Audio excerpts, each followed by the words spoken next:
Bonjour à tous. Voilà, je vais continuer de compléter l'examen sur comment recevoir le Saint-Esprit en nous et aussi particulièrement sur le véritable baptême du Saint-Esprit et aussi sur les dons du Saint-Esprit, particulièrement sur quelques-uns. Voilà, donc le baptême du Saint-Esprit qui en réalité est la promesse annoncée, qui est l'Esprit de Dieu qui vient habiter en nous, pour faire premièrement de nous des enfants de Dieu, mais aussi pour nous donner cette puissance du Saint-Esprit, pour nous faire marcher selon l'Esprit.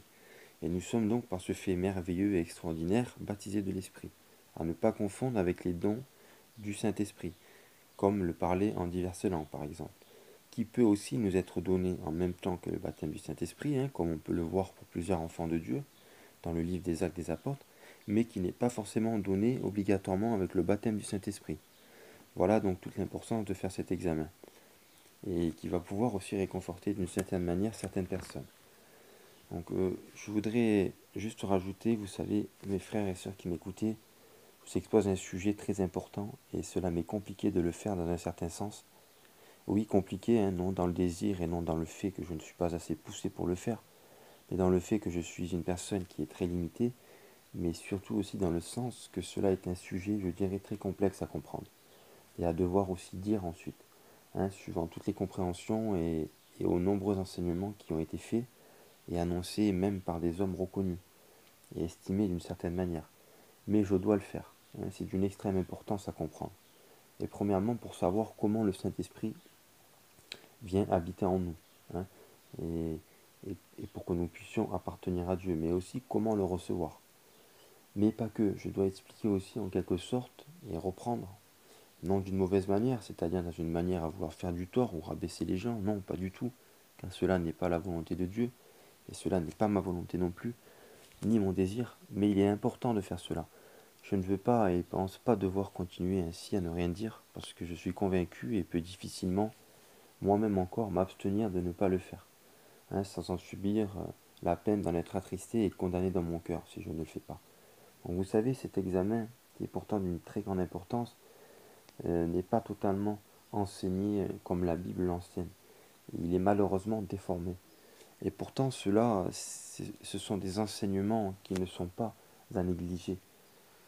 Sachez que cela ne vient pas de moi, mais de la Bible. Vous savez, je suis qu'un homme qui est assujetti aussi à la faiblesse humaine et facilement à l'erreur. Alors je vais vous demander à vous-même, après cette lumière, cette façon d'examiner ces textes ensemble, premièrement, qui vous est apporté par Dieu, je crois, et ensuite par mon intermédiaire, pour vous amener à examiner un peu plus et à vous rendre compte de ce que la Bible enseigne réellement, et qui doit vous pousser en quelque sorte à refaire une recherche plus approfondie sur ce sujet-là et sur ces textes et références bibliques que je vais vous répéter, qui va vous permettre ainsi de pouvoir vous rendre compte aussi de cette vérité, voilà, qui doit vraiment être comprise et acceptée, car c'est la Bible qui le dit et non à portée d'un homme. Vous savez, souvent en tout cas, pour ma part, ça s'est souvent passé ainsi, qu'il y a des fois où il y a des sujets et des points très importants que nous ne voyons pas, parce que souvent on ne comprend pas directement. Il suffit donc que Dieu se sert du temps, de notre recherche ou d'une personne pour nous faire entendre quelque chose, et ainsi cela va mettre en lumière, va éclairer un sujet, et je crois que c'est le Seigneur lui-même qui va s'en servir. Et ensuite, nous-mêmes, après, par notre recherche et notre réflexion, pour pouvoir comprendre et recherchant vraiment la vérité, comme il le faut, de tout notre cœur, comme Dieu le veut, et donc si nous recherchons vraiment la vérité avec cœur et dévouement, d'un cœur sincère, si nous examinons et agissons ainsi, Dieu nous montrera d'une manière ou d'une autre la vérité. Car il a dit, celui qui cherche trouvera, et cela c'est une parole s'adressant à ses disciples particulièrement. Donc ainsi, vous comprendrez ce que disent les textes réellement, et vous pourrez donc vous rendre compte de plusieurs erreurs malheureusement. Des erreurs, je pense, apportées involontairement, suite à la confiance que nous mettons dans les enseignements déjà tout faits des hommes, mais qui, voilà, qui nous ont pas forcément poussé au début à faire une recherche approfondie des textes. Voilà. Mais vous voyez que cela n'empêche pas, malheureusement, que cela a mené en erreur et qu'il y a beaucoup de désordre aujourd'hui. Donc voilà, après, si c'est pas involontaire, mon Dieu le sait, c'est-à-dire apporté volontairement par certaines personnes. Moi, je ne le sais pas et je ne veux pas soupçonner le mal. Et nous devons faire le bien et rechercher et examiner les Écritures. Et cela, c'est pour notre bien. et l'exposer à ceux qui veulent trouver la vérité et avoir une nourriture qui est de Dieu, de sa parole. Voilà, donc nous sommes appelés à connaître et à dire la vérité de sa parole, même si souvent il y a des points difficiles à comprendre, mais le Seigneur peut permettre de pouvoir le comprendre, hein, pour pouvoir aussi le dire à d'autres. Voilà, donc mes frères et sœurs, mettez cela à profit, hein. Vous savez, c'est difficile pour moi de partager un sujet aussi complexe que cela, mais je me dois de le faire, et c'est pour cela que je le fais. Et aussi pour l'unique raison que ces enseignements, ou la négligence de ces enseignements sur le Saint-Esprit, engendre beaucoup d'erreurs et de désordre, et donc de compréhension, hein, qui pourrait même mener beaucoup de personnes à la perte de leur âme, par rapport à comment recevoir le Saint-Esprit, hein, pour appartenir à Dieu premièrement, et également pour pouvoir produire les véritables fruits de l'Esprit, hein, la marche dans dans la sanctification continuelle qui se fait par l'Esprit. Voilà, car il est une importance capitale d'avoir le Saint-Esprit en nous, pour premièrement appartenir à Dieu, hein, et pour pouvoir aussi être capable de marcher continuellement dans la sanctification, hein, c'est-à-dire par l'Esprit Saint de notre Dieu. Et c'est pour cela que je le dis, car cela est si salutaire, car si nous comprenons mal cela, et si nous ne comprenons pas comment recevoir le Saint-Esprit, et quelle est notre part, et quelles sont les conditions pour pouvoir le recevoir, nous ne le recevons pas. Et si nous ne le recevons pas, nous ne sommes pas enfants de Dieu. Et nous nous trompons nous-mêmes par nos propres raisonnements, et aussi par les enseignements qui se laissent entendre aujourd'hui. C'est donc pour cette unique raison, premièrement, et également pour faire la volonté de Dieu, de lui être agréable, et exécuter aussi ce que je me sens poussé de faire, ce que je crois de tout mon cœur que Dieu m'inspire de faire. Voilà, je ne jugeais personne, mais simplement vous apporter cela et vous encourager maintenant à examiner à la lumière des Écritures. Voilà. Et cela est pour votre propre intérêt. Moi, je suis maintenant ainsi dégagé de retenir captif la vérité, hein, et ma conscience en est libérée maintenant. Voilà. Et ce qui aussi me condamnait, hein, si je ne le faisais pas. Voilà, mettez donc pour vous-même à profit et que Dieu soit béni et glorifié. Voilà, donc depuis le début du ministère de Jean-Baptiste et de Jésus-Christ et de ses apôtres ensuite, une promesse a été faite, hein, à ceux qui croient en Jésus-Christ et qui se seraient vraiment repentis et convertis. C'est de recevoir le baptême du Saint-Esprit, hein. Alors je précise que c'est une promesse, contrairement au don du Saint-Esprit. C'est-à-dire, pas le don du Saint-Esprit qui est le baptême du Saint-Esprit, mais les dons du Saint-Esprit, qui se manifestent une fois que nous avons reçu le Saint-Esprit en nous, c'est-à-dire le baptême du Saint-Esprit. Alors on va voir ensemble qu'est-ce que le baptême du Saint-Esprit et comment le recevoir. Et est-ce que tout le monde peut recevoir le baptême du Saint-Esprit? Alors je dis oui, mais je dis non, nous ne recevrons pas tous les dons du Saint-Esprit. Donc premièrement, le Saint-Esprit est l'Esprit de Dieu. Et cet Esprit doit venir habiter et demeurer en nous impérativement, hein, pour que nous puissions premièrement appartenir à Dieu et être marqués de son sceau pour le jour de la rédemption. C'est le sceau et la marque de Dieu en nous pour le jour de la rédemption. C'est aussi celui qui nous permet de pouvoir produire les véritables fruits de l'Esprit et de marcher selon l'Esprit de Dieu. C'est aussi une grande vertu de Dieu, une force, une puissance qui est donnée à ses enfants, à ceux qui l'obéissent, selon Actes 5, 32. Maintenant, voyons que le baptême du Saint-Esprit est une promesse qui a été faite pour tous les véritables croyants en Jésus-Christ, parce que non seulement ils croient, mais parce qu'ils se sont repentis et convertis, engagés réellement à marcher, selon les enseignements et les commandements du Seigneur. Alors comme l'a dit le Seigneur et Sauveur Jésus-Christ, que si quelqu'un garde ses commandements, c'est celui qu'il aime vraiment, et qu'ainsi lui et le Père viendront faire leur demeure en lui, selon Jean 14, versets 21 et 23, donc par le Saint-Esprit. Mais voyons bien que le Saint-Esprit est donné à ceux qui l'obéissent, nous dit Acte 5, 32, comme l'a dit lui-même le Seigneur Jésus-Christ, que c'est ceux qui l'aiment, qui gardent sa parole et ses commandements, hein, que ce sont ces personnes-là qui seront la demeure de Dieu, le Père et le Saint-Fils. Autrement dit, c'est avec cette seule condition que nous devenons le temple du Saint-Esprit. Amen. Donc, il y a une distinction très importante à voir et à comprendre sur le don du Saint-Esprit et les dons du Saint-Esprit. Donc, moi, depuis mon engagement par le baptême d'eau, j'ai toujours entendu une grande confusion par rapport à ce que moi-même j'avais pu expérimenter par la suite, hein, ou même chez d'autres croyants qui apparemment avaient vécu la même expérience que moi. J'ai toujours entendu qu'un véritable croyant devait recevoir le baptême du Saint-Esprit.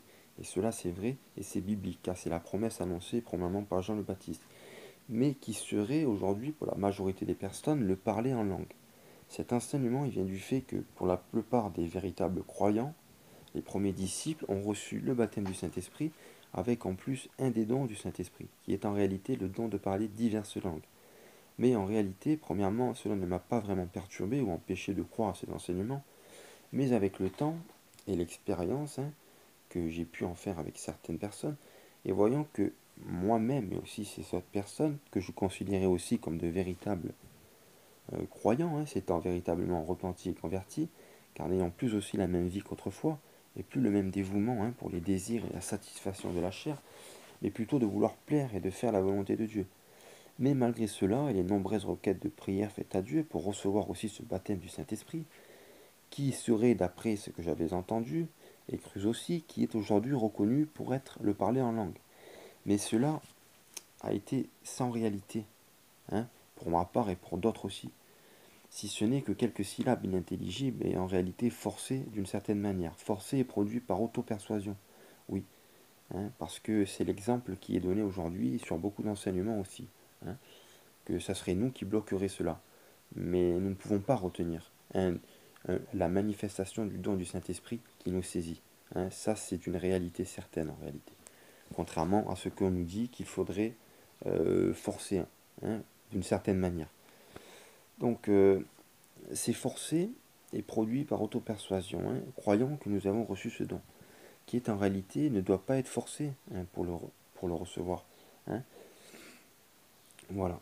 Et surtout pour le produire, pardon. Parce que ça ne vient pas de l'homme, mais de la puissante manifestation du Saint-Esprit, et pour une raison toute particulière. Et surtout, c'est une langue intelligible qui sera traduite directement ou interprétée par nous-mêmes, ou un autre membre du corps du Christ, ou directement par le ou les receveurs, comme l'exemple des 3000 âmes au jour de la Pentecôte, qui ont interprété eux-mêmes ce don merveilleux et qui en ont été convaincus. Et ce n'étaient pas quelques syllabes incohérentes et inintelligibles. Donc d'après l'expérience que j'ai pu en faire, et surtout d'après l'exemple laissé par certains dans l'exemple des Écritures, qui en réalité, ce que j'ai pu voir de mes propres yeux, n'est pas le réel don de parler diverses langues, qui avait été reçu dans le temps apostolique. Pour certains, en même temps que le baptême du Saint-Esprit, et pour d'autres après. Voilà, ce que j'en ai compris, c'est par rapport à l'enseignement de la parole de Dieu. Donc alors, après un long examen, une grande réflexion et méditation des textes sur le Saint-Esprit, et par rapport à l'enseignement reçu sur le baptême du Saint-Esprit, je me suis aperçu qu'il y avait, d'après ce que j'ai compris, je me suis aperçu par la grâce de Dieu, je crois, une grande confusion, et, et qui par cela faisait premièrement désespérer certains croyants convertis qui eux ne l'avaient pas reçu, et pour d'autres encore se laisser d'une certaine manière, ou d'une autre, persuadés qu'ils avaient reçu le don de parler diverses langues, alors qu'ils prononçaient quelques syllabes inintelligibles, hein, des syllabes qui étaient incohérentes et inintelligibles pour certains, en plus de vivre en désaccord avec la volonté de Dieu. Donc il a été donc pour moi d'une très grande importance, premièrement pour moi, de comprendre réellement l'enseignement sur le don du Saint-Esprit, qui est le baptême du Saint-Esprit promis à tout véritable croyant, et aussi sur les dons du Saint-Esprit. Voilà, pour premièrement ma propre édification et foi, mais aussi pour celle des autres si Dieu le permet.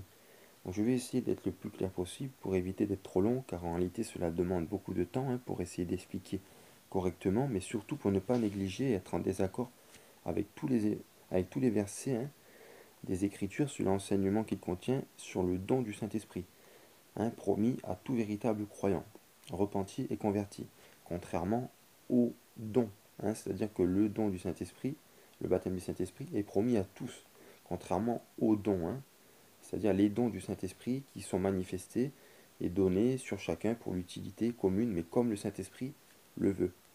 Et ce n'est pas obligatoirement que tous le reçoivent. Je vais m'expliquer de plus en plus.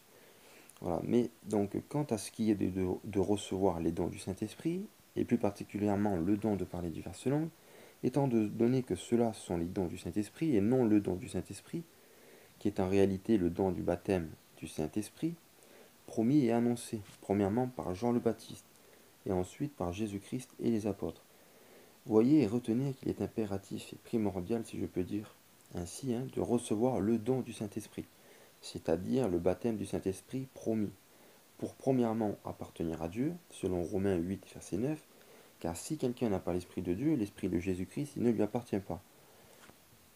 Donc cela permet aussi aux croyants de recevoir cette grande vertu, cette force qui est aussi cette puissance du Saint-Esprit qui nous assiste et nous aide pour être des véritables témoins ou instruments entre les mains de Dieu, mais aussi à être capable de marcher selon l'Esprit de Dieu, puisque l'ayant reçu, nous le pouvons, et aussi pour produire des véritables fruits de l'Esprit et ainsi marcher continuellement dans la sanctification, parce que nous sommes capables par l'Esprit de Dieu qui vient habiter en nous, donc par le baptême du Saint-Esprit.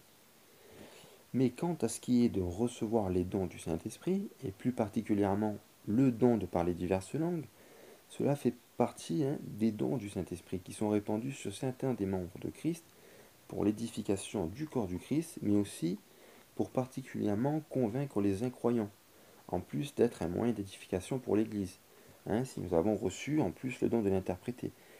Et cela est aussi pour notre propre culte personnel, notre propre édification, et rendre des louanges merveilleuses à Dieu, c'est selon l'apôtre Paul. Mais cela, ce sont des dons du Saint-Esprit, et non pas le don du Saint-Esprit, qui est le baptême du Saint-Esprit, qui lui doit être donné à tout croyant véritable. Mais l'Esprit de Dieu accorde les diverses dons du Saint-Esprit comme bon lui semble, et sur qui il le souhaite pour l'utilité commune de l'Église et pour la perfection et l'édification du corps de Christ. Car Dieu a fait des dons aux hommes, pour l'utilité du corps du Christ. Mais je vais maintenant vous annoncer un verset de l'apôtre Paul, et du moins quelques versets, qui confirment bien que si c'est une promesse pour nous chrétiens de devoir recevoir le baptême du Saint-Esprit, qui est en réalité le don du Saint-Esprit qui vient habiter en nous, en y faisant leur demeure, comme le Seigneur Jésus-Christ l'a dit, dans Jean 14, versets 21 et 23.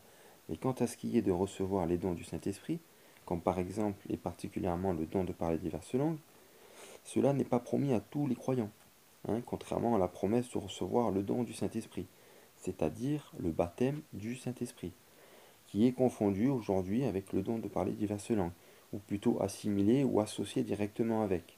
Je vais essayer de m'expliquer plus correctement.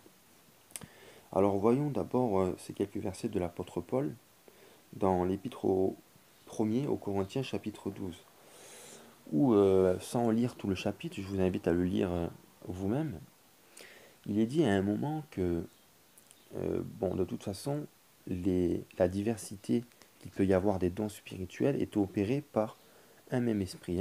C'est-à-dire que déjà, c'est quand nous avons reçu l'Esprit de Dieu en nous, qui est le baptême du Saint-Esprit, la promesse faite, quand nous nous sommes engagés avec le Seigneur véritablement, après la repentance et la conversion, nous recevons cet esprit, mais il y a aussi une diversité de dons. Mais vous savez, nous, en tant que corps du Christ, nous sommes le corps, mais nous ne sommes pas un seul membre. Vous savez, dans les membres d'un corps, il y a le pied, il y a la main, il y a l'œil, c'est ce qui explique très bien ce chapitre. Par exemple, l'œil ne peut pas dire, puisqu'il n'est pas le pied, je ne suis pas du corps, ou etc., pour la main et le bras, etc. Mais nous sommes plusieurs membres, et Dieu les a placés comme il lui a plu. Donc, tous les membres que nous sommes plusieurs membres, mais un seul corps, et nous ne pouvons pas tous être les mêmes membres, car sinon où serait le corps? C'est ce qui explique très bien ce chapitre. Mais donc il y a plusieurs membres qui ne font qu'un seul corps, et c'est en réalité ce que veut dire par rapport sur les dons du Saint-Esprit, c'est que tous, nous ne pouvons pas recevoir tous les mêmes dons du Saint-Esprit, bien que il peut y avoir certaines personnes qui ont reçu particulièrement plusieurs ont reçu le don de parler diverses langues ou de les interpréter ou de prophétie, mais cela ne sera pas pour tous les membres du corps du Christ. Voilà, donc nous allons voir un verset qui est très clair à ce sujet. C'est dans le même épître aux Corinthiens 1er chapitre 12 et verset 28 quand l'apôtre Paul a dit: ainsi Dieu a établi dans son Église premièrement des apôtres, secondement des prophètes, et troisièmement des docteurs, ensuite ceux qui ont la vertu de faire des miracles, puis ceux qui ont la grâce de guérir les maladies, ceux qui ont le don d'assister les frères, ceux qui ont le don de gouverner, et ceux qui ont le don de parler diverses langues, ceux qui ont le don de les interpréter. Donc c'est une question, là encore, qui s'adresse au verset 29. Tous sont-ils apôtres? Tous sont-ils prophètes? Tous sont-ils docteurs? Tous font-ils des miracles? Tous ont-ils la grâce de guérir les maladies? Tous parlent-ils plusieurs langues? Tous ont-ils le don de les interpréter? Donc, vous voyez, là, c'est rien qu'avec ces versets, c'est en désaccord avec l'enseignement qui est répandu aujourd'hui, disant que le baptême du Saint-Esprit serait le parler en langue. Et plus précisément que nous sommes baptisés du Saint-Esprit quand nous manifestons le don de parler en langue. Alors, c'est vrai que ça s'est passé pour la majorité des cas comme ça dans la Nouvelle Alliance. Et c'est d'ailleurs pour ça, je pense, qu'il y a beaucoup de confusion aujourd'hui. Mais nous allons voir plus précisément plus de détails. Alors, on peut certes avoir reçu et on doit recevoir le baptême du Saint-Esprit, parce que cela est une promesse pour tout véritable croyant repenti et converti qui sont engagés à mettre les commandements du Seigneur en pratique, mais nous ne pouvons pas forcément recevoir l'un des dons du Saint-Esprit, comme par exemple parler en diverses langues, ou le don d'interpréter, ou le don de prophétie, etc. Alors il est vrai que depuis le premier jour après la Pentecôte, pour les disciples et apôtres, ainsi que pour Corneille par la suite, et ceux qui étaient avec lui, et aussi pour les croyants d'Éphèse, mais en réalité cela n'est pas forcément prévu pour tous les enfants de Dieu. Cet exemple nous est montré aussi pour les croyants de Samarie, car le Saint-Esprit, lui, doit être reçu pour tous les croyants véritables, mais pour les divers dons du Saint-Esprit, cela est distribué à chacun comme il lui plaît. Donc remarquez et voyez que dans la majorité des cas, c'est-à-dire dans la chambre haute, ainsi que pour Corneille et ceux qui étaient réunis dans sa maison, ils ont reçu le don du Saint-Esprit, c'est-à-dire le baptême du Saint-Esprit, promis pour tout véritable croyant. Comme l'exemple pour certains de Samarie. Eux l'avaient reçu, mais n'avaient pas reçu le don de parler diverses langues. Mais donc pour certains, en plus de recevoir le baptême du Saint-Esprit, par exemple pour Corneille aussi, et ceux qui étaient réunis avec lui, le Saint-Esprit a répandu un de ses dons, qui est le don de parler diverses langues. Mais cela, c'était pour une raison toute particulière. Et je vais bien le détailler par la suite, comme premièrement à la Pentecôte pour convaincre les 3000 juifs pieux. Et ensuite aussi pour convaincre l'apôtre Pierre et les fidèles circoncis qui étaient avec Pierre en ce jour-là, chez Corneille. Voilà, parce que déjà premièrement à la Pentecôte, Dieu savait très bien que ces 3000 âmes étaient ici et comprendraient ce don des diverses langues répandues. Et pareillement pour le temps de Corneille, Pierre avec les fidèles circoncis, cela était une preuve, car sinon Pierre et les fidèles circoncis ne l'auraient jamais pensé que Dieu accorde le Saint-Esprit aux païens, et donc Pierre ne les aurait certainement pas baptisés. Donc vous voyez que dire que tous les croyants véritables doivent recevoir le baptême du Saint-Esprit, oui c'est vrai, amen, alléluia mon Dieu, mais à ne pas confondre ou assimiler ou associer directement ou obligatoirement avec un des dons du Saint-Esprit, qui est le parler en diverses langues, car cela est un don déversé sur certains membres du corps du Christ, mais encore pour une raison toute particulière. Donc cela, vous voyez, selon l'enseignement de la parole, tout croyant converti véritablement doit recevoir impérativement le baptême du Saint-Esprit, qui est le don promis, le don du Saint-Esprit. Car cela est une promesse. Mais dire que le baptême du Saint-Esprit est le parler en diverses langues, cela va en désaccord avec l'enseignement, et aussi de l'enseignement de l'apôtre Paul, particulièrement dans ces versets que je vous ai cités dans les 28, 29 et 30 de l'épître 1er aux Corinthiens chapitre 12. Voilà, c'est un examen qui est très compliqué et qui demande beaucoup de temps et de réflexion pour ne pas être en désaccord avec tous les versets de l'enseignement sur le Saint-Esprit, qui lui est promis à ceux qui se seraient vraiment repentis et convertis au Seigneur Jésus-Christ. Donc je vais prendre du temps pour détailler vraiment un peu plus sur le Saint-Esprit et les dons du Saint-Esprit. Voilà, pour qu'on puisse comprendre l'ensemble de la parole sur le Saint-Esprit, car cela est d'une très grande importance. Premièrement pour ne pas se tromper et tromper les autres, mais aussi pour ne pas se décourager si nous n'avons pas reçu le don de parler diverses langues, ou le don de prophétie, etc. Car contrairement au don du baptême du Saint-Esprit, qui lui doit être reçu impérativement pour être enfant de Dieu, né de nouveau et né de l'Esprit de Dieu, mais contrairement au don du Saint-Esprit, c'est-à-dire à tous les dons du Saint-Esprit, particulièrement le don de parler diverses langues, ou d'interprétation, ou de prophétie, qui eux ne sont pas une promesse qui doit être obligatoirement reçue. Hein. Ces dons peuvent ou ne peuvent pas nous être distribués, hein, contrairement à un autre frère ou une autre sœur, hein, du membre du corps de Christ qui eux peuvent le recevoir. Voilà, je pense qu'il est important de ne pas se tromper pour ne pas enseigner ce que la Bible ne dit pas. Donc particulièrement le jour de la Pentecôte, les disciples réunis avec les apôtres et les femmes dans la chambre haute ont reçu le baptême du Saint-Esprit. Et c'est ici que la promesse faite fut accomplie et manifestée pour la première fois. Mais pas que, ils ont reçu aussi un des dons du Saint-Esprit, et particulièrement le don de parler diverses langues. Ils ont reçu donc la nouvelle naissance en réalité, hein, qui est le baptême de l'Esprit, le baptême du Saint-Esprit. C'est en fait recevoir le Saint-Esprit en nous, hein, promis. Et je dirais précisément, hein, c'est que nous recevons le Père et le Fils par le Saint-Esprit, pour être la demeure de Dieu. Hein, par le Saint-Esprit, comme enseigné selon les paroles de Jésus-Christ, hein, dans l'évangile de Jean, chapitre 14, versets 21 et 23. C'est cela en vérité, mes frères et sœurs, le véritable baptême du Saint-Esprit.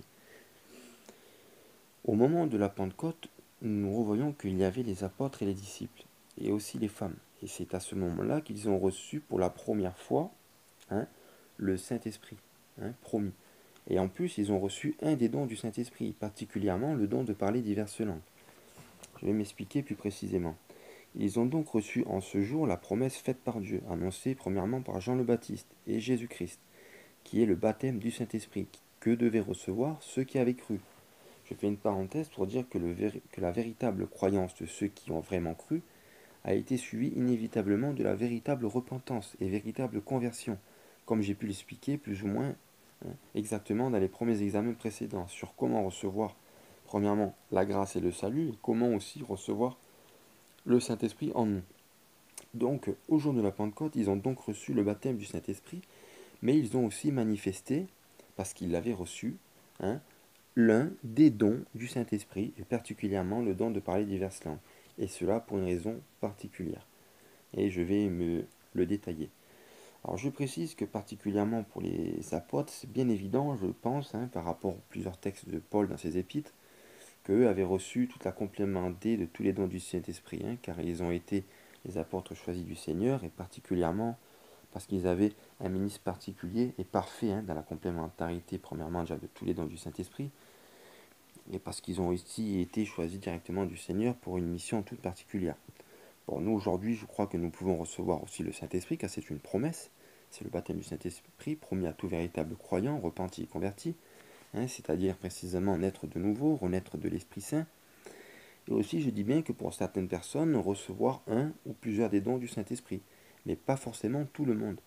C'est là aussi un des points très importants. Voilà, donc je vous demande de bien écouter attentivement, s'il vous plaît, car je crois que cela va être peut-être très difficile à entendre, hein, pour certains, suite aux nombreux enseignements qui sont déjà répandus et enseignés, hein, et crus et reçus depuis de nombreuses années. Voilà. Donc nous, aujourd'hui, nous pouvons et devons recevoir le Saint-Esprit, c'est-à-dire naître de nouveau, renaître de l'Esprit Saint. Hein. Et aussi, je dis bien pour certaines personnes, recevoir un ou plusieurs des dons du Saint-Esprit, hein, selon la volonté de Dieu, pour particulièrement l'utilité et l'édification du corps de Christ, et pour également une raison toute particulière, mais pas forcément pour tout le monde, car le Saint-Esprit, donc plus précisément le baptême du Saint-Esprit, je précise même que c'est la nouvelle naissance, ce fait et ce don extraordinaire et merveilleux est indispensable de recevoir pour être premièrement véritablement enfant de Dieu et recevoir ainsi cette puissance pour être ses véritables témoins. Hein, parce que c'est une grande vertu, c'est une force et une puissance du Saint-Esprit. Quand nous recevons le Saint-Esprit en nous, nous avons la force du Saint-Esprit qui nous assiste et nous permet de marcher continuellement dans la sanctification par le Saint-Esprit, hein, qui est seulement possible en réalité par le Saint-Esprit. Mais à ne pas confondre et associer directement avec le don ou avec les dons du Saint-Esprit ou le don de parler diverses langues, hein, comme étant directement et obligatoirement donné avec le baptême du Saint-Esprit, qui est la nouvelle naissance par l'Esprit de Dieu. Car cela n'est pas donné systématiquement quand on reçoit le Saint-Esprit, et plus précisément le baptême du Saint-Esprit. Même si en réalité les véritables dons du Saint-Esprit, le don de parler diverses langues, ne peut pas être reçu avant d'avoir reçu le baptême du Saint-Esprit. Hein, ou alors c'est quelque chose de faux. Mais ce qu'il y a de dangereux, c'est qu'on peut facilement produire un parler charnel, mais incohérent et inintelligible. Même si on peut aussi facilement, par rapport aux enseignements de la Bible, reconnaître réellement le vrai don du parler en diverses langues. On peut voir que malheureusement, on peut produire aussi volontairement et charnellement une imitation de ce don, de parler diverses langues, en se forçant la première fois à dire des syllabes incohérentes et inintelligibles, en étant convaincu que cela est poussé et produit par le Saint-Esprit. Par contre, il est bien vrai que pour les disciples et les femmes à la Pentecôte, et même je vais vous montrer encore d'autres chrétiens par la suite, sur lesquels on voit que précisément ces chrétiens aussi ont reçu, en plus du baptême du Saint-Esprit, un des dons merveilleux du Saint-Esprit, qui était le parler en diverses langues. Mais cela était pour une raison particulière. Vous savez souvent que le don de parler diverses langues, qui est donné par Dieu, est toujours répandu pour une raison toute particulière, en plus d'être donné pour l'édification de l'Église. Et je vais essayer de vous expliquer pourquoi en réalité. Alors, plutôt seulement vous répéter ce que la parole enseigne. Vous savez, c'est aussi en partie pour ce que je vais vous dire, et qui est quand même assez difficile à comprendre, je le reconnais, et c'est à cause de cela en partie que ces enseignements sont donnés. Voilà, donc aujourd'hui, nous entendons pour la majorité des personnes qui disent baptiser du Saint-Esprit avec le signe du parler en langue. Alors mes frères et sœurs, je vous demande une attention particulière pour pouvoir comprendre ce que je vais vous dire, car cela risque d'être difficile. Je vais essayer de faire de mon mieux et compter sur le Seigneur encore, pour que ce soit vraiment compris sans trop de difficultés.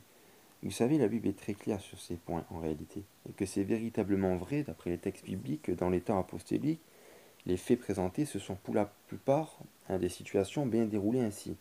Et c'est vrai que c'est à la Pentecôte que pour la première fois, le don du baptême du Saint-Esprit, qui est la nouvelle naissance, le Saint-Esprit qui est habité en nous pour être marqué de son sceau et être le temple du Saint-Esprit, a été donné, et c'est vrai et c'est biblique. Aussi que, en plus de cela, il y a eu, par la seule opération du Saint-Esprit, la manifestation du don des diverses langues, hein, qui fut posée sur eux comme des langues de feu. En réalité, c'est ce que je crois qui nous représente euh, le don de parler en diverses langues. Donc ils ont reçu ça en plus de la nouvelle naissance, du baptême du Saint-Esprit, qui est de recevoir le Saint-Esprit en nous, appelé le baptême du Saint-Esprit. Et ce qui est vrai, car c'est le baptême du Saint-Esprit. Mais aujourd'hui, l'erreur, c'est que nous entendons dire et enseigner que quelqu'un est baptisé du Saint-Esprit quand il prononce quelques syllabes inintelligibles, hein, alors que c'est produit charnellement, au lieu du véritable don de parler diverses langues. Mais cela est faux et même très dangereux, car il ne faut pas confondre que certes cela est impératif et indispensable de recevoir le Saint-Esprit, donc bien le baptême du Saint-Esprit, mais on n'est pas forcément obligé de recevoir le don de parler diverses langues, comme cela s'est passé pour de nombreux chrétiens dans le temps apostolique, et a commencé le jour de la Pentecôte. Mais je dirais précisément qu'aujourd'hui, cela force d'une certaine manière aussi un véritable chrétien qui peut avoir reçu le baptême du Saint-Esprit, donc c'est pour cela que c'est considéré un véritable chrétien, et c'est pour cela qu'il l'a reçu. Mais, vous voyez, ça peut forcer ce chrétien à produire une imitation, un parler forcé, des syllabes incohérentes, parce que c'est ce que l'on voit souvent, et c'est ce qu'on nous incite à quelque sorte à faire, suivant divers enseignements, que j'ai pu aussi moi voir, mais qui n'est pas forcément le don des diverses langues. hein. Ce n'est pas des langues intelligibles, mais au contraire un parler charnel qui de plus est forcé pour être produit, du moins pour la première fois, avant que cela devienne habituel, voire presque naturel, et qui ne veut rien dire, et qui n'est compréhensible à personne. Voilà, je reviendrai sur cela un peu plus tard. Donc c'est véritablement vrai que dans le temps apostolique, les faits présentés se sont bien déroulés ainsi. C'est vrai que c'est premièrement à la Pentecôte que pour la première fois, le don des langues s'est produit. Si ce n'est que dans l'Ancien Testament, il y a eu une manifestation de langue qui nous prouve aussi que ce don des langues est toujours pour une utilité particulière. Quand, vous voyez, par rapport dans Babylone, voilà, quand Dieu a confondu les langues de toutes ces personnes et qui se sont finalement pas compris eux-mêmes, bon, ça a toujours une raison toute particulière. Je ne veux pas rentrer là-dedans pour pas mettre trop de temps. Mais vous voyez que c'est donc à la Pentecôte que pour la première fois, le baptême du Saint-Esprit et le don des langues, les dons les Saint-Esprit, donc particulièrement le don des langues, s'est produit, et qui est appelé aujourd'hui le baptême du Saint-Esprit. Mais ce n'est pas réellement biblique de dire cela, hein, et de dire que le baptême du Saint-Esprit, c'est le parler en langue, et de l'associer, ou plutôt de dire qu'il faut le manifester obligatoirement, hein, pour prouver que nous avons reçu le baptême du Saint-Esprit. Hein. Car tous autant que nous sommes, nous ne pouvons pas recevoir forcément tous, et même certains dons du Saint-Esprit, comme le don de parler diverses langues par exemple. Mais à ne pas confondre, contrairement à ce que nous devons obligatoirement recevoir le baptême du Saint-Esprit promis à tout véritable croyant. Donc je précise que le baptême du Saint-Esprit n'est pas directement attribué avec un des dons du Saint-Esprit, car il ne faut pas confondre le baptême du Saint-Esprit, qui est la nouvelle naissance, recevoir le Saint-Esprit en nous, avec le fait de recevoir les dons du Saint-Esprit, mentionnés exactement par l'apôtre Paul, hein, dans le premier épître aux Corinthiens chapitre 12. Donc, mes frères et sœurs, je vous en assure, car c'est premièrement la Bible qui me l'assure, et qui peut aussi vous l'assurer. Cela ne vient pas d'un homme, mais cela vient de la parole. Donc vous voyez le fait que dans ces temps apostoliques, il y a toujours eu, ou presque, car cela n'a pas toujours été le cas, hein, nous en avons l'exemple aussi dans les textes bibliques, que pour certaines personnes qui, elles, ont aussi reçu le baptême du Saint-Esprit promis, c'est-à-dire donc la nouvelle naissance, renaître d'eau et d'esprit, qui est le baptême dans l'esprit, mais il y en avait qui n'avaient pas reçu un des dons du Saint-Esprit, c'est-à-dire précisément le parler en diverses langues, car il y a eu quelques chrétiens véritables, hein, qui avaient reçu simplement le baptême du Saint-Esprit, la nouvelle naissance, qui est la promesse, et c'est déjà merveilleusement grand. Hein, et c'est vrai que pour ces temps-là, ce sont, je dirais, des cas d'exception, contrairement à la majorité des cas contraires. Hein. Et ces personnes, ce sont les chrétiens de Samarie, car ce n'est pas mentionné, hein, cette manifestation, pour ces personnes véritablement croyantes, hein, de Samarie. Donc celle de la manifestation de l'un des dons du Saint-Esprit, le parler en diverses langues, contrairement à toute la majorité des textes du Nouveau Testament qui le mentionnent. Et je crois que c'est donc pour cela, hein, que premièrement aujourd'hui nous disons avec le signe du parler en langue. Parce que c'est vrai qu'à la Pentecôte déjà, en plus de recevoir le baptême du Saint-Esprit, pour ceux qui ne l'avaient pas reçu, ils ont reçu un des dons puissants et extraordinaires de parler diverses langues. C'est exactement comme cela que ça s'est passé. Et pour presque toutes ces personnes qui sont mentionnées dans la Bible, excepté pour les croyants de Samarie, qui pour eux, il ne s'est pas manifesté le don du Saint-Esprit.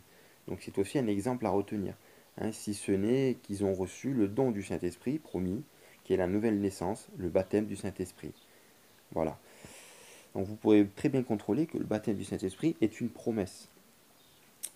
Et que contrairement, les dons du Saint-Esprit ne sont pas une promesse pour tous les véritables chrétiens. Donc voilà, c'est bien vrai que cela était souvent un signe pour reconnaître que ces personnes avaient reçu le Saint-Esprit. Et c'est d'ailleurs l'exemple que nous donne l'apôtre Pierre dans le livre des Actes, chapitre 10, verset 44, où il nous a rapporté que quand l'apôtre Pierre fut envoyé par le Seigneur chez Corneille, comment lui, sa famille et ses amis les plus intimes, qui donc avaient reçu le Saint-Esprit, avec donc ce don de parler diverses langues. Il nous est dit que Pierre parlait encore lorsque le Saint-Esprit descendit sur tous ceux qui écoutaient la parole. Et les fidèles circoncis qui étaient venus avec Pierre furent frappés d'étonnement de voir que la grâce du Saint-Esprit se répandait aussi sur les gentils et sur les païens, car ils les entendaient parler diverses langues et glorifier Dieu. Alors Pierre, évidemment, a dit, peut-on refuser l'eau du baptême à ceux qui ont déjà reçu le Saint-Esprit comme nous? On voit donc, frères et sœurs, là parfaitement que cela a été aussi le signe pour prouver à Pierre et à ceux qui étaient avec lui, les fidèles circoncis. Mais c'est là encore qu'il est difficile de voir et de se rendre compte qu'à ce moment, cela était encore pour une raison bien précise, et qui est qu'il fallait que Pierre soit convaincu et hein, qu'ils aient reçu vraiment le Saint-Esprit en eux, que Dieu leur accordait aussi le Saint-Esprit, hein, à Corneille et ses amis intimes, pour qu'ils puissent les baptiser, car sinon, ils ne l'auraient certainement pas fait. Et Dieu, dans sa préscience, le savait. Il connaissait parfaitement Pierre et ceux qui étaient avec lui. Cela a bien été employé comme signe, on peut le dire, un signe pour reconnaître qu'ils avaient bien reçu le Saint-Esprit. Mais il faut voir aussi qu'à ce moment précis, et aussi comme pour le jour de la Pentecôte, bien qu'à leur Pentecôte cela a été encore pour une raison différente, et je vais en venir juste après. Mais vous voyez que là, cela a toujours été permis d'être donné par Dieu, hein, toujours bien pour une raison particulière. En fait, il est clair et donc bien vrai que un des dons du Saint-Esprit, particulièrement le don de parler diverses langues, cela a été dans la majorité des cas qui nous est rapporté dans la Bible, le signe qui pour certains et dans la majorité des cas a accompagné le baptême du Saint-Esprit, la nouvelle naissance, qui est de renaître de l'Esprit Saint. Mais cela n'est pas systématiquement ou obligatoirement obligé d'être reçu pour le véritable chrétien. Donc, c'est-à-dire que nous ne sommes pas forcément obligés de devoir recevoir ce don de parler diverses langues, ou de prophétiser, etc. Tous les dons du Saint-Esprit qui peuvent être manifestés quand nous avons reçu le baptême du Saint-Esprit. Voilà, comme signe pour confirmer absolument que nous avons reçu l'Esprit Saint, qui est d'être baptisé de l'Esprit. Voilà, car contrairement à la promesse du baptême du Saint-Esprit, qui doit être reçue impérativement pour tout croyant véritable, nous pouvons être nés de l'Esprit, donc être enfants de Dieu et baptisés du Saint-Esprit, mais ne pas avoir reçu en plus un des dons du Saint-Esprit, comme celui de la diversité des langues. Je vous donne aussi un exemple, comme pour les chrétiens de Samarie, par exemple, dans le livre des Actes, chapitre 8, versets 15 à 17. Et un autre qui est aussi très clair venant de l'apôtre Paul, premièrement, voyons ce verset dans le premier livre aux Corinthiens, chapitre 14, verset 27. S'il y en a quelques-uns qui aient le don des langues, l'apôtre Paul a dit, qu'il n'y en ait point plus de deux ou trois qui parlent en une langue inconnue, qu'ils parlent l'un après l'autre et qu'il y ait un interprète qui interprète ce qu'ils auront dit. Voyez-vous bien, il nous est dit que s'il y en a quelques-uns, oui, quelques-uns, qui aient le don des langues.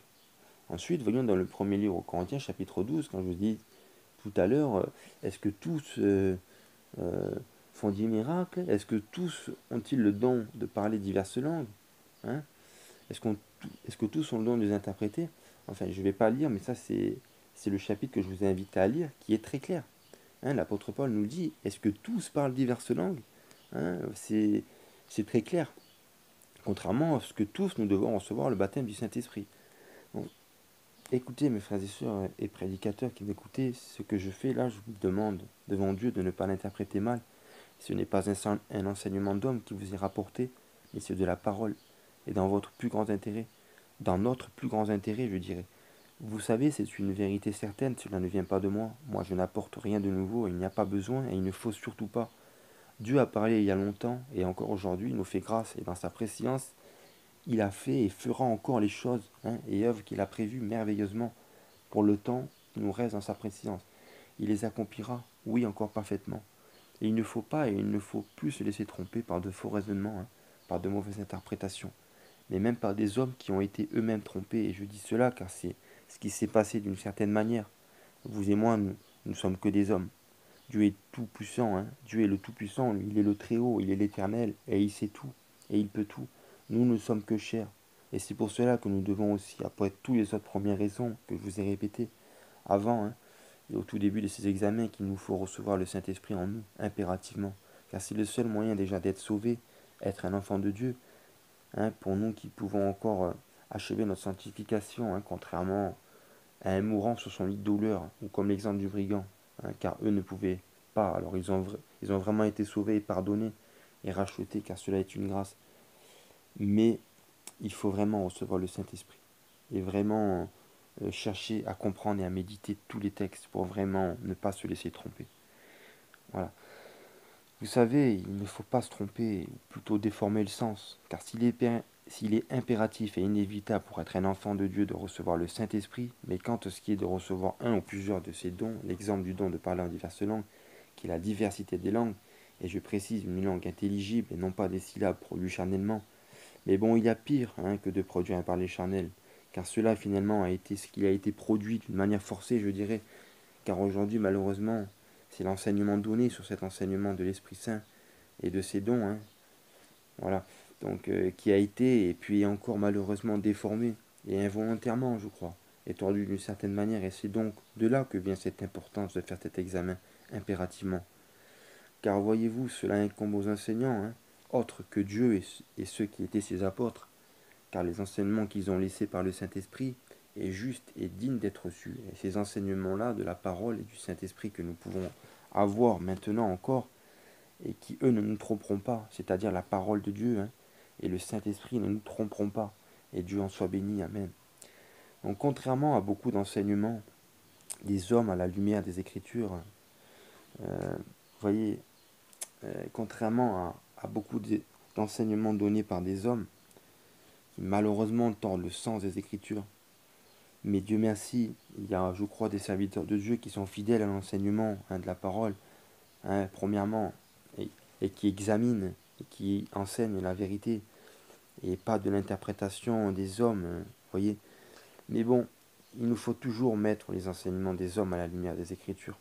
Car c'est vrai, et je reconnais aussi que c'est aussi la charge et l'obligation et l'implication à chaque chrétien de rechercher la vérité de tout son cœur et de toujours contrôler, comme les chrétiens de Béret, car aujourd'hui, dans notre temps, Dieu soit aussi loué que nous avons la parole écrite, contrairement à certains qui, eux, bon, avaient premièrement, ont eu la parole faite chère à leur côté, ou les meilleurs et saints enseignants, qui étaient les apôtres. Après le seul, Dieu, le Sauveur et Seigneur, et le Saint-Esprit. Mais bon, nous avons la parole aujourd'hui et il faut vraiment se fier à la parole et tout mettre à la lumière des Écritures.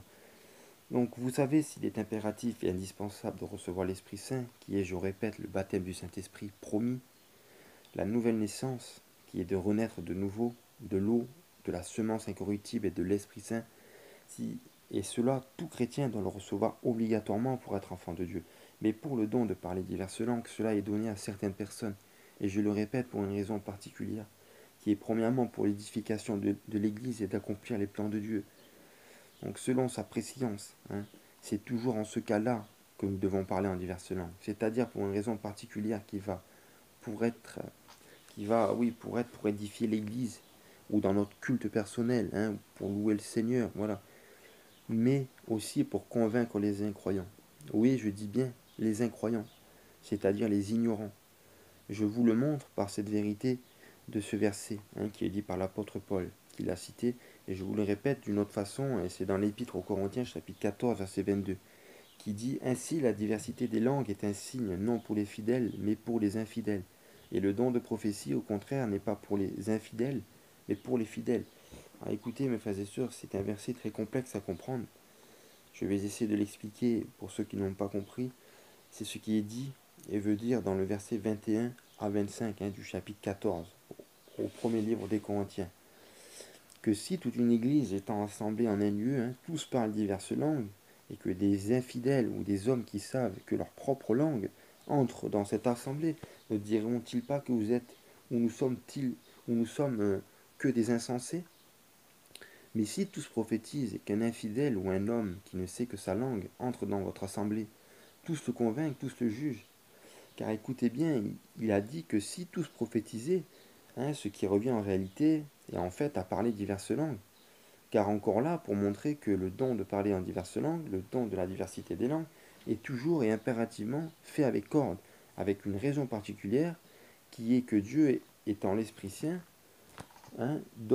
saisit toujours ses enfants pour une raison bien précise, avec ce don de langue intelligible, et pas des syllabes produites d'une manière forcée, du moins pour les premières fois, et des syllabes incohérentes et inintelligibles, et donc incompréhensibles, barbares et insensées, je dirais.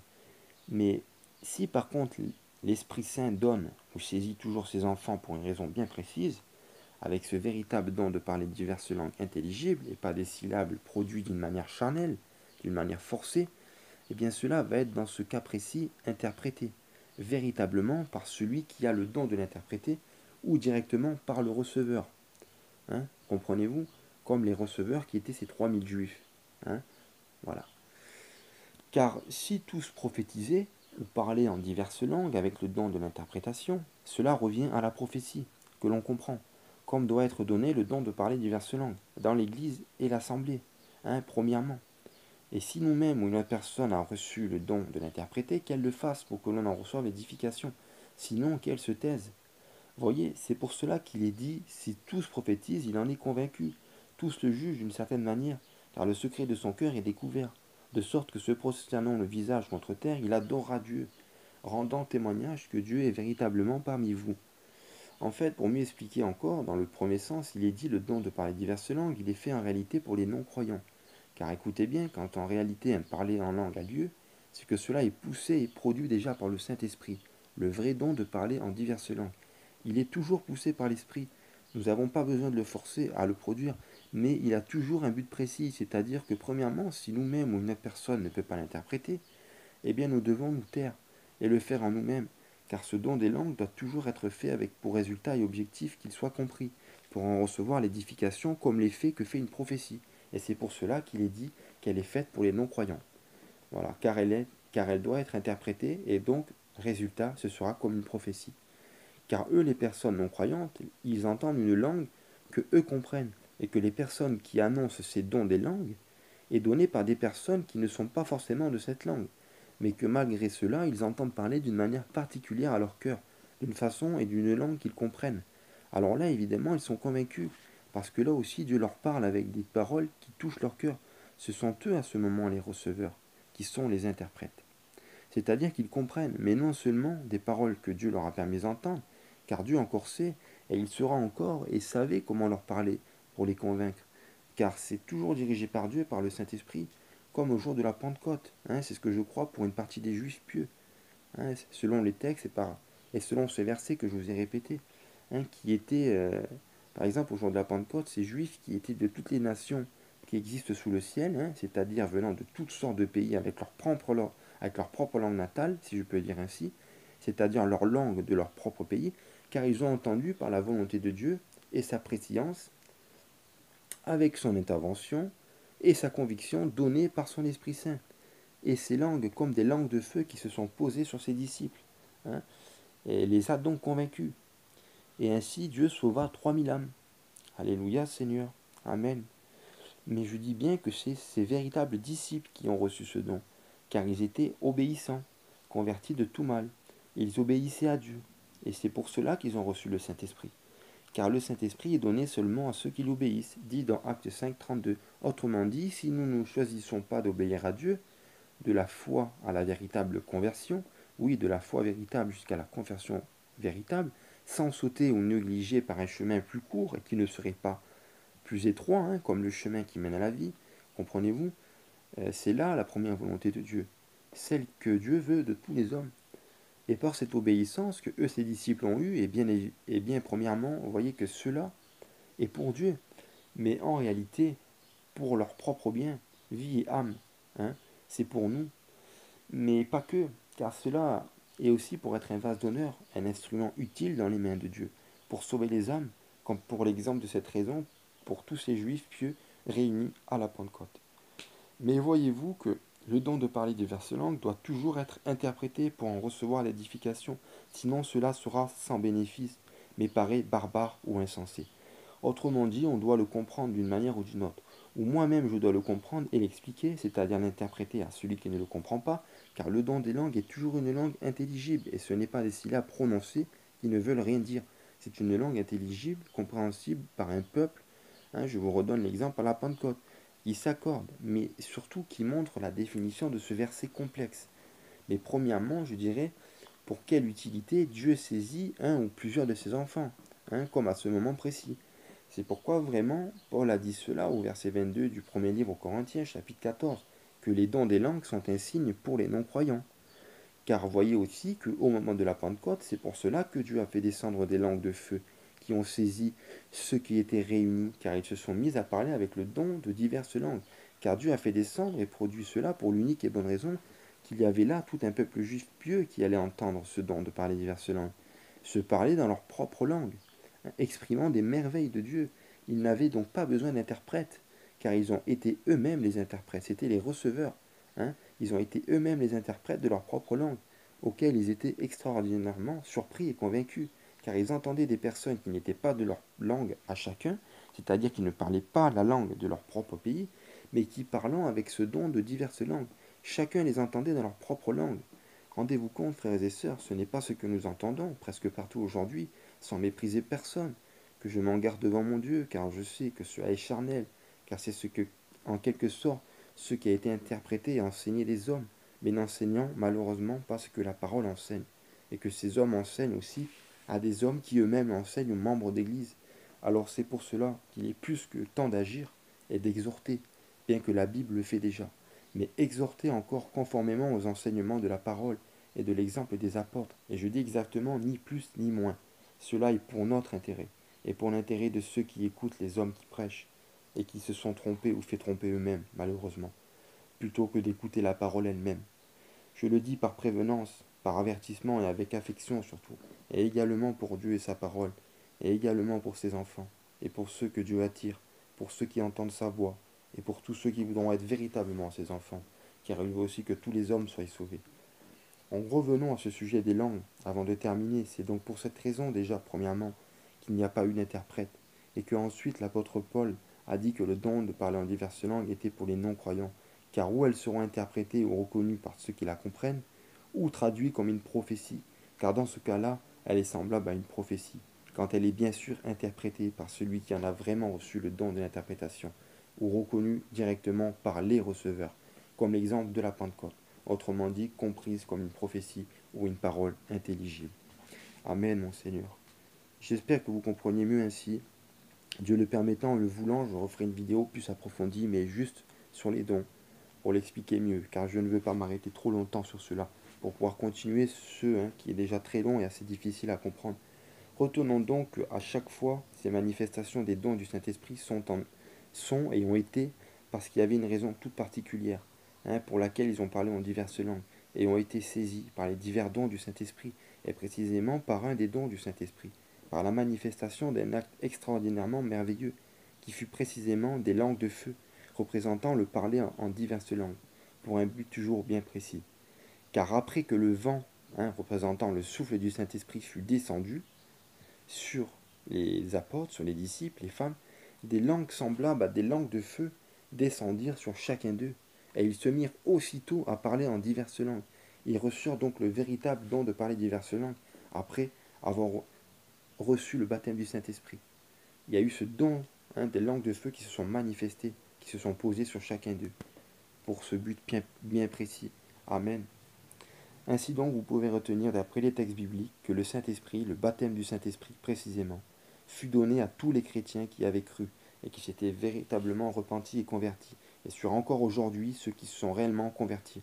Ils doivent recevoir le Saint-Esprit en eux, c'est-à-dire le baptême du Saint-Esprit, qui est la promesse faite par Jean le Baptiste et Jésus-Christ même, et qui était tant attendu par eux, et plus même indispensable pour premièrement appartenir à Dieu, et pour recevoir cette puissance du Saint-Esprit, cette grande vertu, cette force du Saint-Esprit, cette puissance qui permet aux véritables chrétiens d'être des témoins véritables, de pouvoir marcher continuellement dans l'achèvement de la sanctification par l'Esprit Saint, et aussi de pouvoir marcher selon Dieu, mais aussi d'être capable de produire les véritables fruits de l'Esprit, les véritables fruits de la repentance aussi, par laquelle je crois, comme l'a dit Jésus-Christ, que l'on peut reconnaître aussi par ce fait les véritables enfants de Dieu, les véritables chrétiens.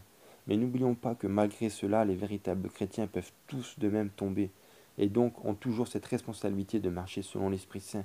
Et ils le peuvent, parce qu'ils ont reçu l'Esprit de Dieu. C'est Christ qui vit en eux.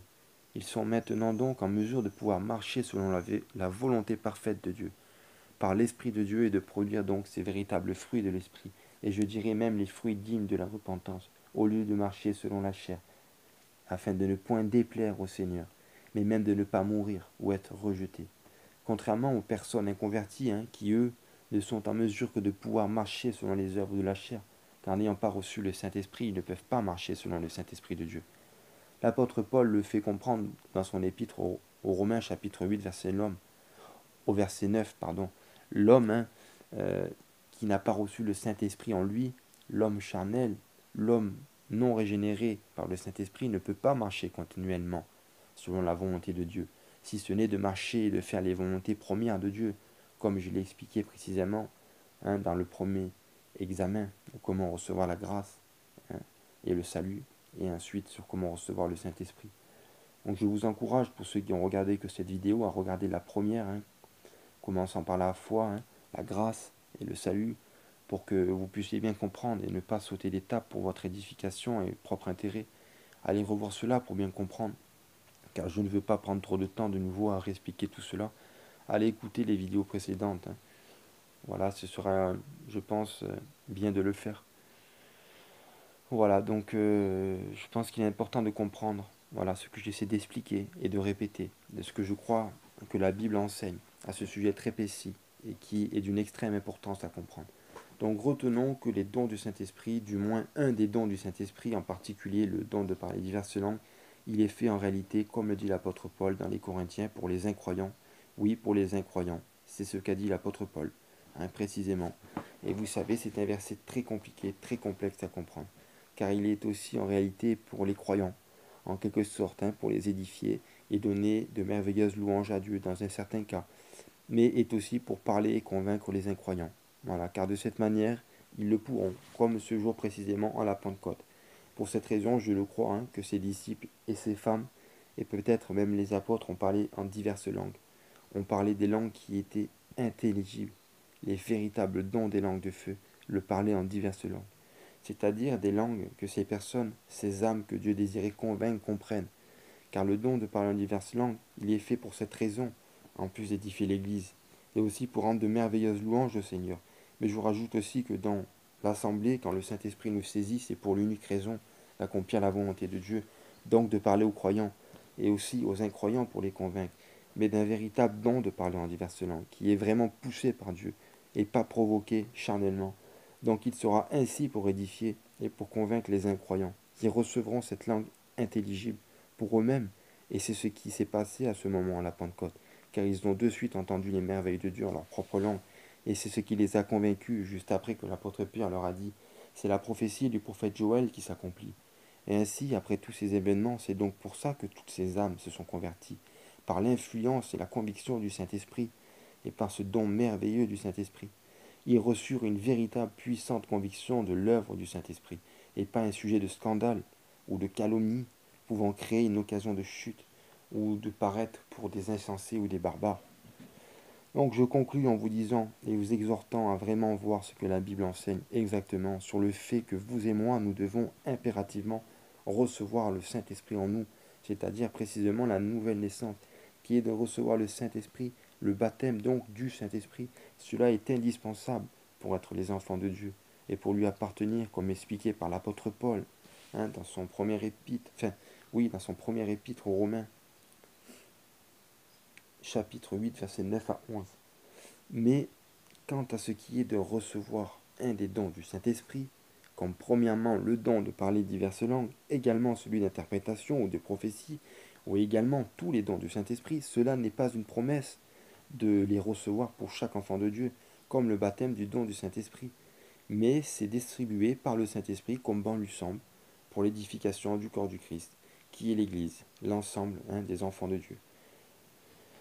Voilà, donc écoutez, je vais juste vous répéter de nouveau ce que j'ai bien détaillé à ce sujet précis.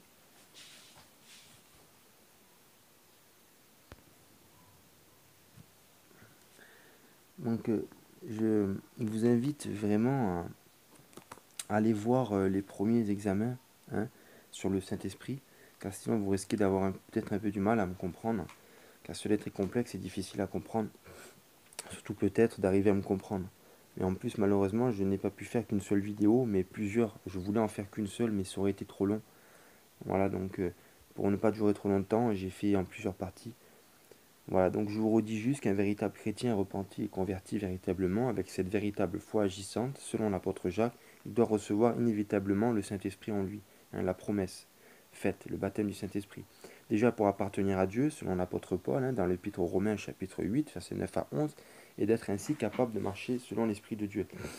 Je précise quand même, en le répétant, que pour arriver à entreprendre la repentance et la véritable conversion, c'est-à-dire avoir cette véritable foi selon l'apôtre Jacques, tout homme qui s'approche de Dieu pour la première fois peut mettre en pratique ces enseignements, qui sont des exigences et conditions pour recevoir l'Esprit Saint de Dieu en nous.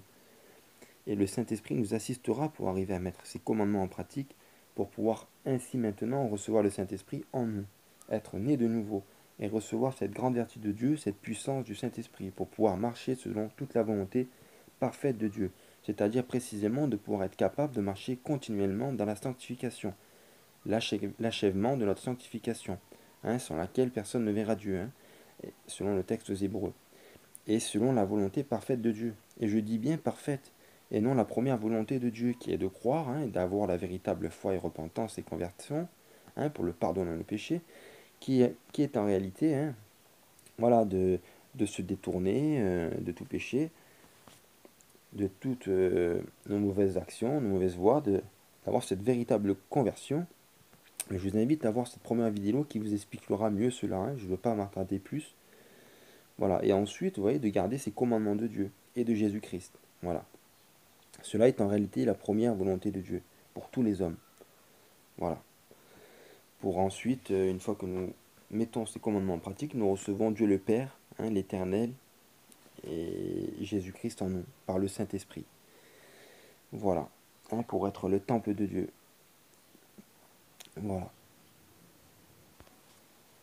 Donc il est très important de comprendre, hein, les conditions, hein, pour recevoir, premièrement déjà la grâce pour le pardon de nos péchés, mais aussi les conditions pour recevoir le Saint-Esprit, et donc appartenir à Dieu, contrairement au cas d'exception, hein, du brigand et d'une personne mourante, ne pouvant plus désormais, eux, marcher dans la sanctification, c'est-à-dire de marcher continuellement dans l'achèvement de la sanctification, hein, car Dieu ne demande jamais ce que nous ne pouvons pas faire. Et la grâce, hein, peut être reçue gratuitement, et que Dieu soit béni, et qu'il nous bénisse ensemble. Voilà, je veux compléter avec cela, et je termine. Alors on voit que beaucoup de ceux qui avaient cru et se sont repentis et baptisés, hein, ont eu un laps de temps avant de recevoir le Saint-Esprit, tout comme premièrement les apôtres qui ont cheminé avec le Seigneur, et aussi pour les autres disciples, qu'ils ont reçu le baptême du Saint-Esprit en eux, après aussi un laps de temps, ce qui me fait voir qu'ils ont été, je crois, d'abord bien éprouvés, si je peux dire, et eu le temps de vraiment se convertir, ce qui montre en réalité que nous ne recevons pas immédiatement le Saint-Esprit lorsque nous confessons notre foi pour la première fois, si nous ne sommes pas réellement convertis, mais qu'il y a un processus, un cheminement pour pouvoir réellement recevoir le Saint-Esprit, d'après les exemples, hein, de tous ces croyants de la Nouvelle Alliance, y compris les apôtres. Et ainsi donc, ils ont reçu le Saint-Esprit, avec les autres disciples et les femmes, hein, directement du Seigneur, mais pour les autres croyants, cela a été par l'intermédiaire des apôtres, hein, après la Pentecôte, contrairement aux apôtres et disciples à la Pentecôte. Voilà, donc le baptême a été prêché d'abord par Jean le Baptiste, qui a dit, moi je vous baptise d'eau et Jésus-Christ vous baptisera du Saint-Esprit et de feu. Cela est une promesse, cela a été vrai, mais cela a été un processus. Et si je comprends bien, ils ont reçu le Saint-Esprit en eux, car ils ont été vraiment convertis, contrairement à l'exemple de Simon le magicien, qui avait cru, lui aussi, hein, d'une certaine manière, bien sûr, et s'était baptisé. Hein, lire le chapitre des Actes, chapitre 8, jusqu'au verset 23. Mais lui, Simon, il était dans un fiel amer, et dans les liens de l'iniquité, et n'avait pas le cœur droit, car c'est ce que leur reprochaient les apôtres, hein, au sujet qu'ils pensaient pouvoir avoir et pouvaient acheter ce don. Donc je vois aussi que ceux qui n'ont pas eu le cœur droit, qui n'étaient pas donc convertis vraiment, mais qui étaient juste passés par le baptême d'eau, comme l'exemple de Simon le magicien, hein, ne l'ont pas reçu, car lui, on sait en plus qu'il était dans un fiel amer et dans les liens de l'iniquité, selon Acte 8, 23. Hein. Cela me fait voir encore que le Saint-Esprit n'a pas forcément été donné à tous, mais seulement à ceux qui obéissaient, comme le dit Acte 5, 32. Il le confirme très bien, ce verset. Donc voyons un peu seulement le parcours, le cheminement qui se laissait trouver et remarquer dans les évangiles. Hein. Selon Matthieu 10, versets 1 à 8, vous pourrez tout lire, hein, ce sera le mieux. On peut voir que Jésus-Christ a envoyé ses disciples avec le pouvoir de chasser les esprits impurs, de guérir toutes les maladies et toute infirmité, y compris Judas Iscario, hein, qui, selon ce que je conclus des Écritures et des faits, que là, les disciples, ils n'avaient pas reçu en eux le Saint-Esprit. Hein, mais comment dire, le Seigneur les assistait. Hein, donc là, oui, donc là, on voit bien que c'était différent. Donc voilà, on voit que le Saint-Esprit n'était pas encore en eux. Hein. Le Seigneur les assistait, hein, les avait envoyés, mais il n'était pas encore en eux. Donc je pense cela d'autant plus par rapport à Judas qui fut choisi et établi par Dieu, mais pour accomplir d'abord son dessein, hein, que Dieu avait prévu dans sa préscience pour le livrer. En fait, selon ma compréhension, d'après les textes, après un examen approfondi, Dieu choisit toujours qui et quoi il veut pour accomplir tous ses desseins, préparés d'avance, hein, par son décret, qui sont bons ou même ceux qui ne le sont pas forcément, du moins de notre point de vue, hein, pour nous humains, hein, charnels. Mais un exemple qui me fait encore penser et croire cela, car je vois dans le verset que je viens de citer, Matthieu 10, versets 1 à 8, je vois aussi que eux, les apôtres, à ce moment précis, bien qu'ils appartenaient à Dieu et à Jésus-Christ, et d'autres aussi qui n'appartenaient pas à Dieu et à Jésus-Christ, je vois qu'ils n'étaient pas dans sa volonté parfaite, et ainsi sur le chemin du salut. Mais je vois particulièrement que pour beaucoup d'autres personnes, par exemple, des personnes, je suppose, qui avaient un certain ministère, hein, je vois que Jésus-Christ ne les a pas forcément envoyés et qu'ils ne seront pas reconnus et acceptés, hein, dans son royaume. Bon, cela pour diverses raisons que je ne cite pas là, mais je vois cela dans Matthieu 7, versets 21 à 23, car il faisait des miracles, chassait les démons, guérissait, mais Jésus-Christ dit qu'il ne les connaît pas. Hein, grossièrement dit, ils ne sont pas à lui pour autant. Ce qui montre que ce qui peut être accompli de surnaturel ne dégage pas de nous, premièrement, hein, mais surtout que ce n'est pas cela qui fait de nous des enfants de Dieu. Mais hein, c'est notre véritable foi, conversion et marche dans la sanctification, mais qui peut être possible que si nous ayons reçu l'Esprit de Dieu, mais qui peut nous être accordé seulement si nous obéissons à l'Esprit. Hein, voilà, selon Acte 5, 32.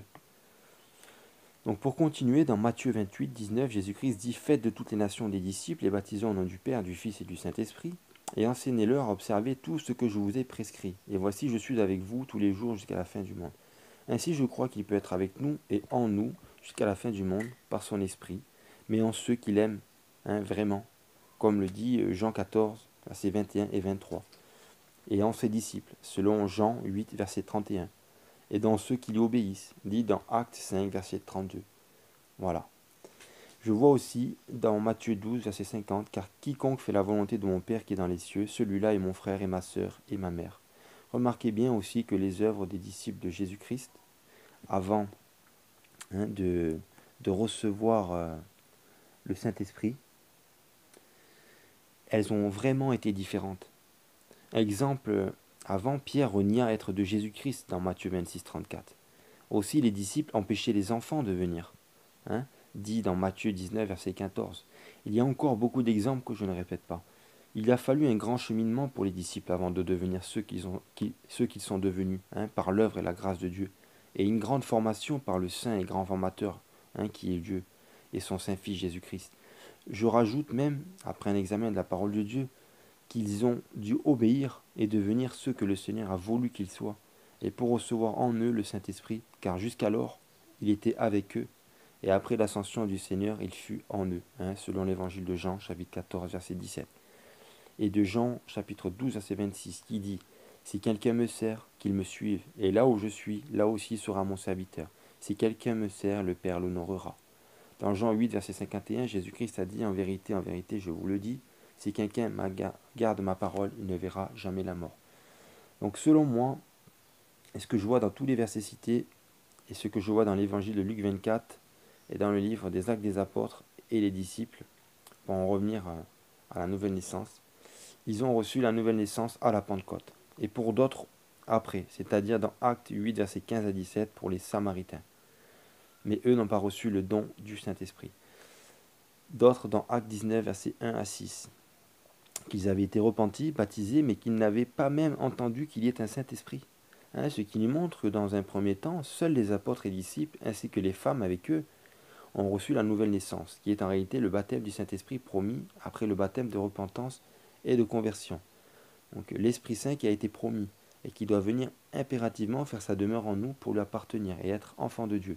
Ce souffle créateur, hein, du Saint-Esprit, c'est-à-dire une force qui anime, qui crée, ce qui pour ma compréhension, veut dire créer en eux une force qui anime, une puissance par la vertu du Saint-Esprit, par un souffle créateur du Saint-Esprit. Alléluia. Amen. Donc voilà, ce que je crois précisément d'après une grande réflexion des textes. Ils reçurent donc la nouvelle naissance, le baptême du Saint-Esprit. Il créa en eux une force qui les anime, par la puissance du Saint-Esprit. Dans la chambre haute, réunis, hein, ce jour de Pentecôte, avec qui ils étaient. Voilà. Et ils tombèrent remplis sur eux, hein, en plus de recevoir le Saint-Esprit, donc le baptême du Saint-Esprit, ils tombèrent sur eux en plus des langues de feu qui se posèrent sur chacun d'eux. Hein, un des dons du Saint-Esprit, le parler en diverses langues. Et cela pour une raison toute particulière. Voilà. Donc en réalité aujourd'hui il y a de la confusion, hein, car on dit que nous sommes baptisés du Saint-Esprit quand nous parlons en langue, alors qu'on peut manifester un faux parler en langue charnelle. Alors c'est vrai que certes dans la chambre haute, hein, comme je vous l'ai dit, et avec Corneille également, et aussi des croyants d'Éphèse. Et il y a eu, en plus du baptême du Saint-Esprit, hein, de recevoir le Saint-Esprit en eux, une manifestation des dons du Saint-Esprit, hein, des langues de feu, hein, le don de parler diverses langues. Mais il ne faut pas oublier que cela a toujours été pour une raison particulière. Voilà. Qui a été, hein, comme je vous ai dit, pour convaincre les 3000 âmes, hein, pour convaincre Pierre et les fidèles circoncis aussi. Voilà. Alors je vais juste terminer par cela. Euh, vous voyez que nous voyons que le don du Saint-Esprit, donc le baptême du Saint-Esprit, a été accordé sur Corneille, hein, et ceux qui étaient avec lui, et en plus un des dons du Saint-Esprit. Mais pour que Pierre et les disciples soient convaincus, hein, voilà.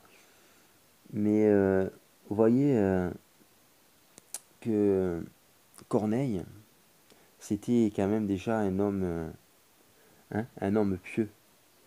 Hein, c'était un homme qui craignait Dieu, hein, et dont les œuvres étaient justes. Hein. C'est d'ailleurs ce que dit l'apôtre Pierre, hein, quand il dit en vérité, je vois bien que Dieu ne fait point d'acception de personne, hein, mais qu'en toute nation, celui qui le craint et dont les œuvres sont justes, lui est agréable.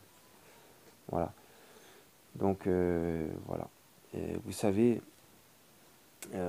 selon ce chapitre des Actes 10, c'était un homme juste, hein, par ses œuvres. Il n'était pas encore justifié par Jésus-Christ, mais juste dans ses œuvres et craignant Dieu. Selon moi, un homme converti qui n'avait pas besoin de conversion, hein, c'est-à-dire de changement de vie, de transformation de manière de vivre, mais juste d'être justifié par le Seigneur Jésus-Christ, hein, de croire en lui, d'être justifié par le sang de Jésus-Christ, d'avoir la sanctification et la justification acquis par le sang du Seigneur, et d'avoir le baptême d'eau et le baptême du Saint-Esprit, hein, voilà. Comme aussi l'exemple de Nathanaël, qui était un homme juste, un vrai Israélite, sans déguisement et sans artifice, selon les paroles mêmes de Jésus-Christ, hein, dans l'Évangile de chapitre 1, verset 47. Voilà. Donc on voit bien que pour certains, ils ont eu un laps de temps, hein, avant de recevoir le Saint-Esprit. Voilà, tout comme premièrement les apôtres, qui ont cheminé avec le Seigneur, et secondement pour les autres. Ils l'ont reçu après aussi un laps de temps, ce qui me fait voir qu'ils ont été, je crois, d'abord éprouvés, et si je peux dire, eu le temps de même vraiment se convertir, et donc de se détourner de toutes sortes de mal, et de marcher comme le Seigneur le voulait, et de mettre leur vie et leur acte vraiment en ordre. Voilà, que le Seigneur ensemble puisse nous bénir. Amen, et qu'il soit béni et glorifié.